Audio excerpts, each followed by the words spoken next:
太棒了，太棒了！因为今天我们还有竞演嘛，所以的话，今天先保留一点这个实力。对，想听高音的话，就一定要看我们待会儿的这个。要看后半段是吧？对，竞演环节我们都准备了非常多、非常非常好听的歌曲。谢谢阿兰，谢谢。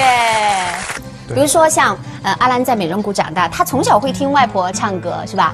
会听到家里的老人、村里的老人唱，可能当时还不太懂，但是听到那样的歌声，可能会就在自己心里埋下一个小小的种子，就一点一点就这么传承下来了。其实小时候我特别喜欢听那个八堂弦子，就那种拉着弦胡然后唱啊跳那种，然后那个歌听起来就非常悠扬，然后呢它又有弦子锅庄配在一起。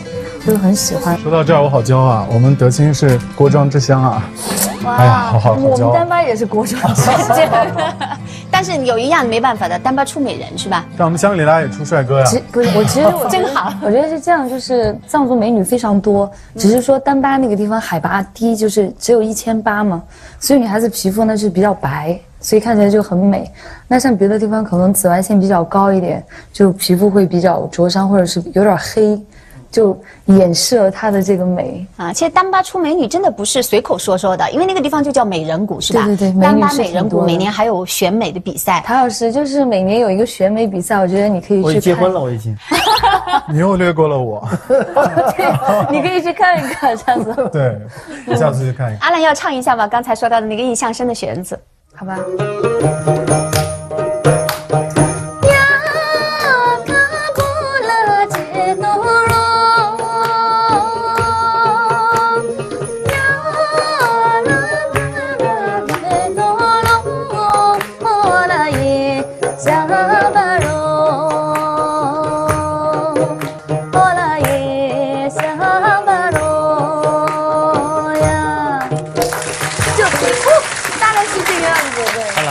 那个刚才我还是去一趟吧，好吧，你到时候还去趟美人谷，对，采访一下。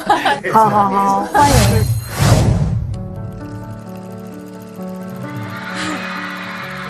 非常高兴今天能够得到这个奖项。那希望大家以后能够多多的关注阿兰和阿兰的音乐，非常感谢，谢谢。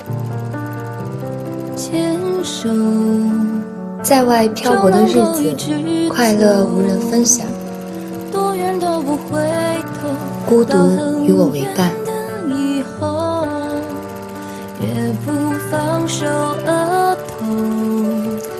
但这些都是过去的事了。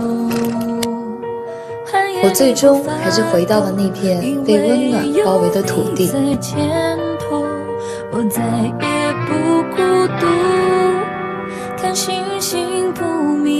我爱传统藏装，因为有继承才有历史。看着你忘了哭，我会陪你到最后，陪你到朝往在脸上漫步。我爱藏族音乐，因为有传承才有未来。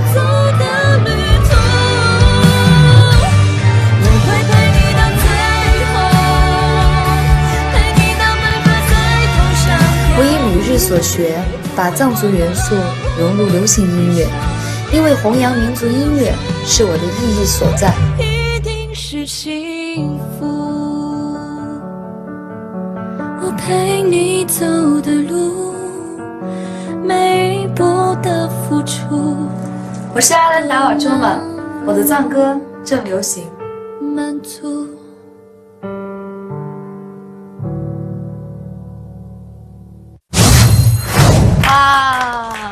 太迷人了，谢谢。而且我觉得阿兰她每种打扮好像都有不同的味道啊。我看来啊，因为我老是世界上各地走，我就觉得她这个整个的其实是非常国际的。谢谢，非常的美。而且待会儿其实在我们的这个主舞台上还会有不一样的美的展现。今天准备了2身衣服，就是每一首歌为了不同的这个表达，准备了不同的造型。待会儿大家就会看了。好期待。今晚阿兰绝美造型，演绎新歌《吉祥三曲》。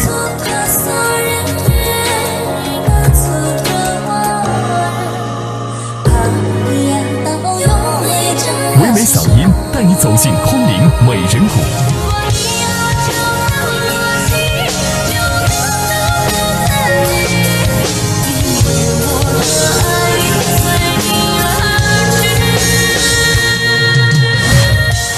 的这个阿兰，你知道吗？我坐在这儿的时候，我看他们俩怎么都是一对儿。为什么有这个感觉？首先都出道10年，而且他们俩在生活当中是很好的朋友。我再讲一个特别有意思的事情啊，当我在百度上搜索加西顿珠，输入这几个字以后，出来的第一个条目就是加西顿珠和阿兰结婚了吗？这是第一条，就是大家关心的事儿，是吧？其实我妈妈挺喜欢他的。我妈妈也很喜欢他。对，那不就成了吗？唐老师，你喜欢他们俩在一起吗？支持。就定了。不是因为我跟张学友有很多非常相似的地方，比如我们都是藏族，然后呢，可能我们从小就去到一个地方去发展。其实你说我也出道10年，然后其实这10年当中，很多人对我也有质疑啊，包括就是说对我的民族也有质疑，就说阿兰你到底是不是藏族啊？你那个说几句藏语给我们听一下，你为什么这么白？你为什么要去国外？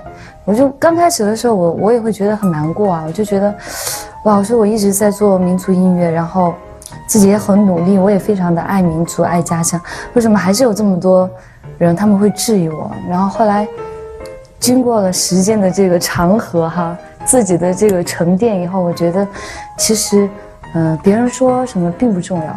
不是，我是刚才在聊他们俩结婚的话题，为什么跑到了他自己的那个？对，这是小时候这个咱俩私聊就行了。但是有些话就是很想通过这个平台，然后去跟所有朋友去讲，就是我是觉得音乐是不分民族、不分国界，也不分语言的。那在接下来的这个时间里面，不管别人怎么对我说，我还是会坚持做我自己喜欢的音乐。然后我无论走到哪里，我也不会忘记我的根在哪里，就是这样。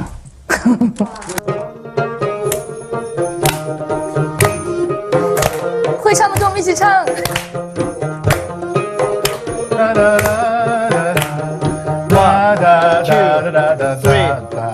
开始。跑马溜溜的山上，一朵溜溜的云涌，端端溜溜的招财，康定溜溜的真勇。月亮弯，康定溜溜的真勇。月亮弯，康定溜溜的真勇。